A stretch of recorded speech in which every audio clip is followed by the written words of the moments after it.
Yo, what's going on, friends? Not here with essentially part 2 of the post-BlizzCon feels. A couple days ago, I discussed the TBC announcements and what they might mean for the player experience and some effects that these might have in terms of the economy and stuff like that. I'm sure I'm not alone, though, in still having a few big question marks over what has not been confirmed or explicitly detailed as part of the announcements so far. With this in mind, I wanted to share some of my biggest questions for the dev team as we move closer to a #SomeChanges release, and I'd love to hear what you think on this topic too. The first, small but still important question I have concerns world buffs. Primarily, we know that Dark Moon Fair will be dispelled on entry into raids. That has popped up on a few discords, such as the Warcraft Logs one. And also, we know that Blizzard are keen to level limit the world buffs as they were at the time, but there's been no further detail. But simply cutting out these vanilla world buffs won't be sufficient, to be brutally honest. Remember this, pretty demon, from a few videos ago? Well, the Whipped Frenzy buff it provides, alongside the Horde-only Hellscream's Warsong buff in Nagrand, do need to be on that list of insta-dispelled buffs upon raid entry. They're just too powerful to encourage good community gameplay habits, so let's hope we get more information on exactly what buffs will get the boot. Speaking of which, real quick, if my videos give you a little whip tickle like that Succubus on your TBC consumption meter, consider subbing so the channel's content push can go into a whipped frenzy that only this demon knows how to elicit. I'll be back 1 second. Moving on from being a degenerate though, there is an especially huge question that I want to segue into. The original boss tuning that was announced is fantastic news. Honestly, couldn't be happier, but it raises a really interesting question. There is a large handful of bosses where it's hard to distinguish whether the changes are bug fixes or tuning, or perhaps have elements of both. Let's take some of the tier 5 content for example. On the 13th of March 2007, there was a sweeping hotfix to correct several bugs with several bosses in Serpent Shrine Cavern, and as such, we might consider that these changes are part of original tuning as they aren't numbers based, they were bugs in the encounters. Likewise, Kael'thas was unkilled until Blizzard hotfixed an aggro wipe into the fight as it entered the final phase, and once that was implemented, he died the day after. So at this point, we can kind of get to a stage where we think that perhaps original tuning for TBC Classic is the base implementation plus any hotfixes that were applied, because the hotfixes alleviated key issues to the fights that made them unintentionally difficult to kill. For example, Lady Vash had several bugs whilst also having her triple mind control ability be able to target the main tank, which was supposedly not what the developers had intended. However, this logic is a little less certain when we consider that Hydros the Unstable was hotfixed on March 21st, 2007 to not deal crushing blows, despite being killed for 5 weeks by the top guilds at the time. This hotfix sounds more like an accessibility nerf to my mind, so again we question where is the line drawn. Now, there is even more uncertainty to delve into, and to do this we're going to have story time with Not, so we can really start scratching our head. Around the week of the 14th of March 2007, Nihilum, Method and Death and Taxes were vying for a world first kill on Lady Vash, but were ultimately stuck at around 25 to 40% pulls.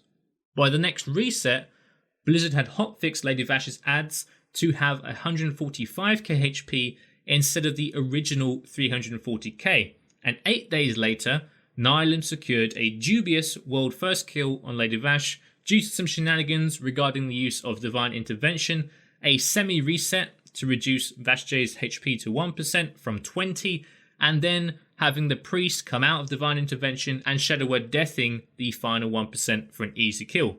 Meanwhile, at the time, Nihilum claimed that Kungun had critted for 500k with a Devastate via an accidental bug. That may sound far-fetched, but there is truth to it.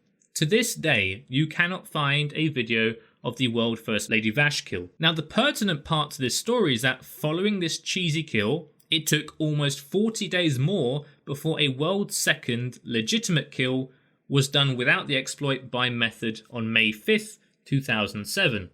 So with this context, where do we draw the line here?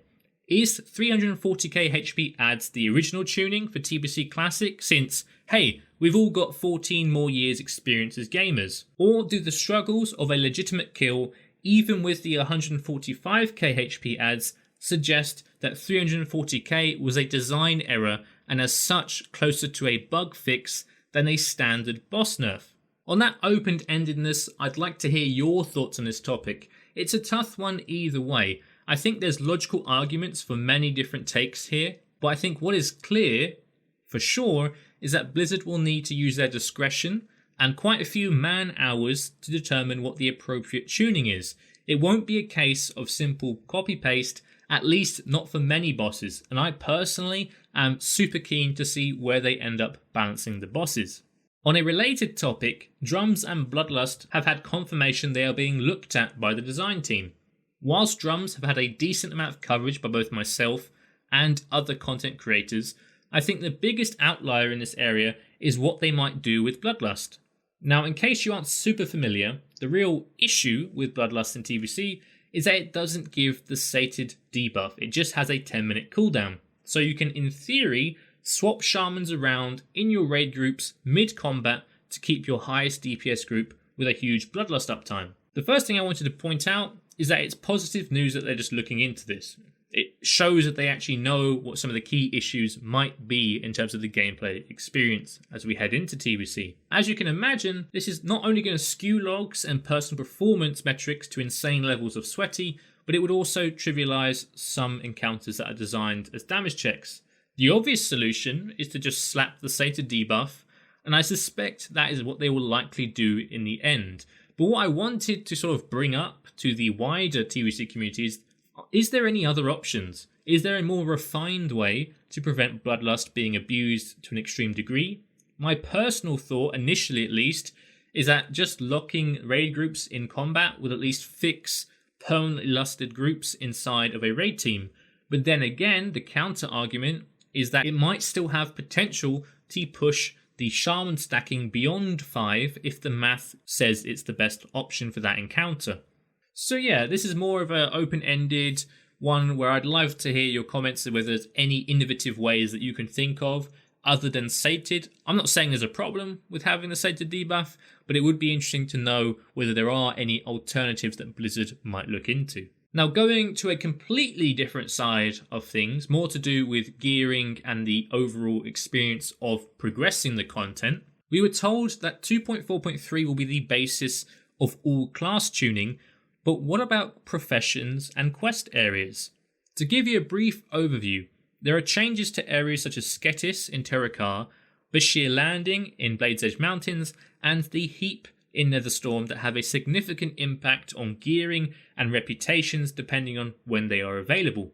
For context, the benefits of these areas were added in 2.1 and 2.2 respectively, which would put them in Phase 3 and Phase 4 roughly. In the case of Sketis, the Shatari Skyguards were released, as well as a Shatari Skyguard hub at Bashir Landing in 2.1, which adds some mounts, a decent trinket or two, and the depleted items to the game, which would be very impactful on the early gearing process for sure. Likewise, the Heap in Netherstorm was populated with ethereals in 2.2 in a way that made Consortium rep way simpler to grind, and as such would alter how quickly we can obtain the Relentless Earthstorm Diamond Cut, as well as some of the rep gear for classes it's useful for.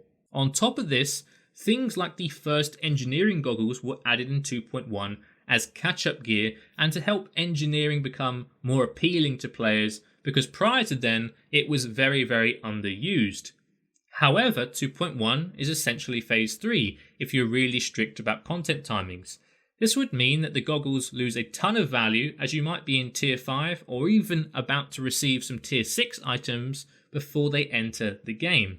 Similarly, the items from the aforementioned hubs in 2.1 have far more value the earlier they are introduced and would be able to change gearing paths for many specs in the early game if they were available in Phase 1. A good example of this is the depleted badge from the Bashir Landing content. It gives the badge of tenacity, which is a super nice trinket for feral tanks, particularly early on. If it were released with tier 6 or with Zalaman, it'd still be very good and actually quite competitive, but definitely to a lesser extent because you just have far more strong options available compared to the relatively weak options for feral tank in the early game. So ultimately what I'm trying to highlight here is that whilst we know a fair amount about the vision of the dev team for TBC Classic, there are a lot of subtle details that are yet to be confirmed, and you can bet that I'll make a video pointing out the consequences once we do know. But until then, I'd be super curious to know how people feel about it. Do we want changes to extend to releasing good blues and rep items early because they have more value early and generate more interesting decisions? Or do you think they should keep those items at bay till later phases as catch-up gear for alts or players that play more casually? That is my final question to the TBC community though. I've come to the end of my personal question marks, at least, surrounding TBC launch. As I mentioned before though, I'm really positive about how Blizzard have begun to outline things for TBC Classic. Hashtag some changes is definitely the way, but there's plenty more interesting junctures for them to decide upon and announce to us moving forward, and obviously that means that there are some risks they could make some mistakes, because ultimately so many of these decisions will be impactful on how we play in one way or another. But until we get more information, I will see you next time, hopefully in your notifications.